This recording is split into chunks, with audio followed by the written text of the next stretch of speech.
दोस्तों नमस्ते। महाविकास आघाड़ी में आजकल क्या कुछ हो रहा है, इसके ऊपर हमें जरा ध्यान देना आवश्यक हो गया है। वैसे तो महाविकास आघाड़ी इकट्ठा रहने की बात कर रही है।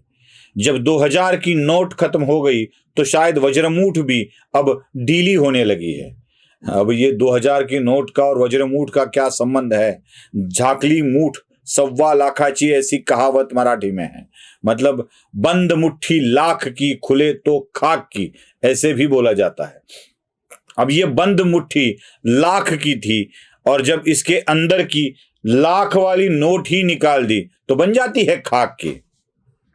इसी तरह से महाविकास आघाड़ी की वज्रमूठ भी अब धीरे धीरे खुलने लगी है और ये खाक की होने जा रही है, क्योंकि बंद मूठ में अंदर ही अंदर एक एक उंगलियों की ऐसी लड़ाई हो रही है कि आपस में ये उंगलियां खुद से ही लड़ रही है, एक दूसरे को ढीला करने की कोशिश कर रही है, बाहर निकालने की कोशिश कर रही है।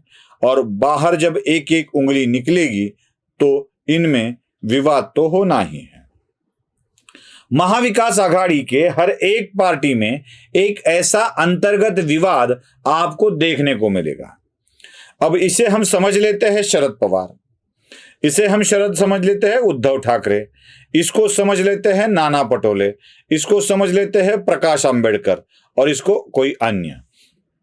अब कांग्रेस पार्टी, नाना पटोले मतलब उद्धव ठाकरे से कितनी जुड़ी हुई है? कांग्रेस और एनसीपी की लड़ाई हो रही है। शरद पवार ने उद्धव ठाकरे के लिए न जाने क्या क्या कुछ लिख दिया है अपनी किताबों में, न जाने क्या क्या लिख दिया। ये मंत्रालय में गए ही नहीं, इन्होंने यूं ही रिजाइन दे दिया, उन्हें अनुभव नहीं था, ऐसी सारी चीजें शरद पवार ने अपनी किताब में लिख डाली तो उद्धव ठाकरे की पूरी उतार दी। अजीत पवार ने भी कुछ कम नहीं किया है।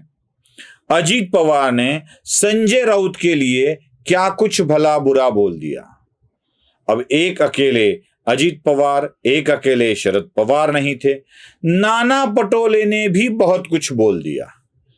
अब कांग्रेस, राष्ट्रवादी कांग्रेस और शिवसेना इनमें आपस में नहीं बन रही है, ये तो तय है।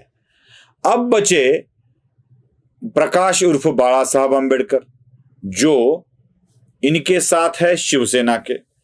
शिवसेना के साथ होने के बाद भी प्रकाश अंबेडकर की नहीं बनती है एनसीपी और कांग्रेस के साथ। वैसे तो प्रकाश अंबेडकर कितने बार बोल रहे हैं कि हम आपके साथ आने को तैयार है, लेकिन कांग्रेस और एनसीपी है कि प्रकाश अंबेडकर को अपने साथ लेने के लिए कतई ही तैयार नहीं है, बिल्कुल तैयार नहीं है। अब जब उद्धव ठाकरे को साथ देने वाले प्रकाश अंबेडकर को यह पता चलता है कि कांग्रेस और एनसीपी हमें साथ नहीं ले रही है तो प्रकाश अंबेडकर टूट पड़ते हैं कांग्रेस और एनसीपी के ऊपर, और वो बार बार एनसीपी की उतारते रहते हैं। उन्होंने कह दिया कि महाराष्ट्र में सबसे कमजोर पार्टी अगर कौन सी है तो वो है एनसीपी। एनसीपी के नेता कभी भी कौन से वक्त भी जा सकते हैं पार्टी को छोड़ बीजेपी में, क्योंकि एनसीपी के नेताओं पर बहुत बड़े आरोप लग रहे हैं, खासकर आर्थिक मामलों में आरोप लग रहे हैं। या तो जेल जाओ या तो बीजेपी चले जाओ, ऐसा आरोप उन पर लगाया जा रहा है, ये कह रहे हैं प्रकाश अंबेडकर। और एनसीपी जल्द ही टूटने वाली है, वो तो उनके अस्तित्व पर ही प्रश्न चिन्ह लगा रहे हैं। महाविकास आघाड़ी के किसी भी पार्टी में आपस में बन नहीं रही है, और ऐसे वक्त में इनकी वज्रमूठ कैसे कायम रहेगी? शिवसेना के अंदर भी यही डर सताया जा रहा है। शिवसेना में जिन लोगों को प्रवेश देकर बड़ा किया गया, वो एक भी व्यक्ति शिवसेना के मूल शिव सैनिकों के साथ जुड़ा हुआ नहीं दिखाई दे रहा है। बात यहां तक पहुंची कि सुषमा अंधारे को मराठवाड़ा के इलाके में 2 थप्पड़ जड़ दिए गए, वो उनको एक्सेप्ट करने के लिए तैयार ही नहीं है।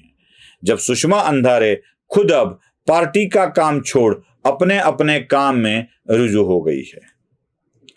अब ये सारी महाविकास आघाड़ी की तिकड़मबाजी, जबकि हम अकेले लड़ेंगे ऐसा दावा नाना पटोले कर रहे हैं। कभी कहते हैं हम अकेले, कभी कहते हैं हम साथ साथ है। ये कुछ समझ में नहीं आ रहा है कि इनमें आपस में एकता है या मनमुटाव है या विवाद ही है। न जाने क्या होगा। ये तो तय है कि महाविकास आघाड़ी आजकल किसी भी मूड में या वज्रमूठ अपनी बंद मुट्ठी रखने के मूड में नहीं है। शायद ये लाख की मुट्ठी खाक की हो जाए तो हमें आश्चर्य नहीं होगा। वीडियो पसंद आया हो तो लाइक, शेयर और सब्सक्राइब जरूर कीजिए। धन्यवाद।